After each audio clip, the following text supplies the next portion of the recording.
Hi friends, welcome to stock market world. ಸ್ನೇಹಿತರೆ, ಇದು ಮೋಸಗಾರರ ಪ್ರಪಂಚ. ಇಲ್ಲಿ ಸ್ಮಾರ್ಟ್ ಟ್ರೇಡರ್ಸ್ ಹಾಗೆ ಲಾಂಗ್ ಟರ್ಮ್ ಇನ್ವೆಸ್ಟರ್ಗೆ ಮಾತ್ರ ಉಳಿಗಾಲ. ನೀವು ಐದರ್ ಸ್ಮಾರ್ಟ್ ಟ್ರೇಡರ್ ಆಗಿರಬೇಕು, ಇಲ್ಲ ಲಾಂಗ್ ಟರ್ಮ್ ಇನ್ವೆಸ್ಟ್ಮೆಂಟ್ ಅಂದರೂ ಮಾಡಿರಬೇಕು. ಅದು ಬಿಟ್ಟು ನಾರ್ಮಲ್ ಇನ್ವೆಸ್ಟರ್ ಆದರೆ ಹೆವಿ ಲಾಸ್ ಆಗ್ತೀರ. ನಾನು ಇದೇ ಥರ ಲಾಸು ಆಗಿದ್ದೆ ನಾರ್ಮಲ್ ಇನ್ವೆಸ್ಟರ್ ಆಗಿ. ಆದರೆ ನೀವು ಈಗ ಕಲ್ತಿರೋದು ಅಡ್ವಾನ್ಸ್ ಚಾರ್ಟಲ್ಲಿ ಇನ್ವೆಸ್ಟ್ಮೆಂಟ್ಸು ತುಂಬಾ ಅಡ್ವಾನ್ಸ್ ಆಗಿರುತ್ತೆ. ನೋಡಿ, ಇವತ್ತು 15 ತಾರೀಕು. ಇವತ್ತು ನಿಮಗೆ ನಿಫ್ಟಿಯನ್ನು ಲೈವಲ್ಲಿ ಏನಾಗತ್ತೆ ಅಂದರೆ, ನಿಫ್ಟಿ ಇನ್ನೂ ಓಪನ್ ಆಗೋದು 9:15 9:15. ಸೊ ಓಪನ್ ಆದಮೇಲೆ ಏನಾಗತ್ತೆ ಅಂತ ಅಡ್ವಾನ್ಸಿಗೆ ನಿಮ್ಗೆ ಹೇಳಿರ್ತೀನಿ.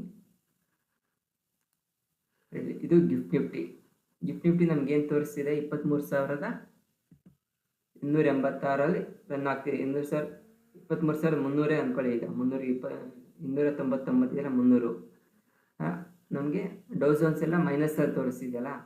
ಆದರೆ ಓಪನ್ ನಮ್ಗೆ ಇಲ್ಲ ಆಗ್ತಿರೋದ್ರಿಂದ ಇಲ್ಲಿ ನಾವು ಚಾರ್ಟಲ್ಲಿ ನೋಡೋಣ ಬನ್ನಿ. ನಿಮಗೆ ಪ್ರೀವಿಯಸ್ ವೀಡಿಯೋಸಲ್ಲಿ ನಿಮ್ಗೆ ಏನು ಹೇಳಿದ್ದೆ, ಇಲ್ಲಿ 22,923,000 ಮೇಲ್ಗಡೆ ಹೆವಿ ಸೆಲ್ ಆರ್ಡರ್ಸ್ ಇದೆ ಅಂತ ಹೇಳಿದ್ದೆ. ಮೊನ್ನೆ ಒಂದು ವಿಡಿಯೋ ಮಾಡಿದ್ದೀನಲ್ಲ, ಅದರಲ್ಲೇ ನೋಡಿ, ಇದು 0.01% ಮಾತ್ರ ಸೆಲ್ ಆರ್ಡರ್ಸ್ ಹಿಟ್ಟಾಗಿದೆ. ಬಾಕಿ ಸೆಲ್ ಆರ್ಡರ್ಸಿಂದ ಇದೆ ಅಂತ ಹೇಳಿದ್ದೆ. ಈಗ ನಮಗೆ ಓಪನಿಂಗ್ ಇವತ್ತು ಗಿಫ್ಟ್ ನಿಫ್ಟಿ ಏನು ತೋರಿಸ್ತಿದೆ ನೋಡಿ, ನೀವೇ 23,300 ಇದೆ ಅಲ್ವಾ. ನೋಡಿ, ಎಲ್ಲಿದೆ 23,300.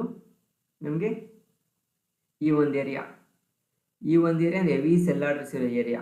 ಇಲ್ಲಿ ಓಪನ್ ಆದರೆ ನಿಮಗೆ ಫಾಲ್ ಆಗುತ್ತೆ. ಟ್ರೆಂಡ್ ಆದರೆ ಅಪ್ಪೆ, ಟ್ರೆಂಡ್ಗೆ ಅದು ಮೋಸ ಇಲ್ಲ. ಆದರೆ ಅವ್ರು ಟ್ರೈ ಮಾಡೋದು ಅಟ್ಲೀಸ್ಟ್ ಅದ್ರಲ್ಲಿ 22,480 ಈ ನಿಯರ್ ತರಕ್ಕೆ ನೋಡ್ತಾರೆ. ಇದು ಸ್ಟಾರ್ಟಿಂಗ್. ಈ ಒಂದು ಏರಿಯಾಕ್ಕೆ ಅಟ್ಲೀಸ್ಟ್ ತರಕ್ಕೆ ನೋಡ್ತಾರೆ. ಇನ್ನು ಅವ್ರಿಗೆ ಅವಕಾಶ ಸಿಕ್ತು ಅಂದರೆ ನಿಮ್ಗೆ 21,800ವರೆಗೂ ತರ್ತಾರೆ. ಅವ್ರಿಗೆ ಅವಕಾಶ ಸಿಗಬೇಕು. ಅವ್ರಿಗೆ ಅಷ್ಟರೊಳಗೆ ಏನಾದರೂ high net worth investors buying start ಮಾಡಿದ್ರೆ ಈ ಒಂದು ಏರಿಯಾಕ್ಕೆ ತಂದು ಇಲ್ಲಿಂದಲೇ ರಿವರ್ಸಲ್ಲಿ ಎತ್ಕೊತಾರೆ. ಇಲ್ಲಿ ಅಬ್ಸರ್ವ್ ಮಾಡಬೇಕು, ರನ್ನಿಂಗ್ ಮಾರ್ಕೆಟಲ್ಲಿ ಅಬ್ಸರ್ವ್ ಮಾಡಬೇಕು ನಾವು. ನೋಡೋಣ, ಇವತ್ತು ನಾನು ರನ್ನಿಂಗ್ ಮಾರ್ಕೆಟಲ್ಲಿ ಒಂದು 10 ಗಂಟೆ ಮೇಲೆ ಒಂದು 2 ಅವರ್ಸ್ ಇರ್ಬೋದು.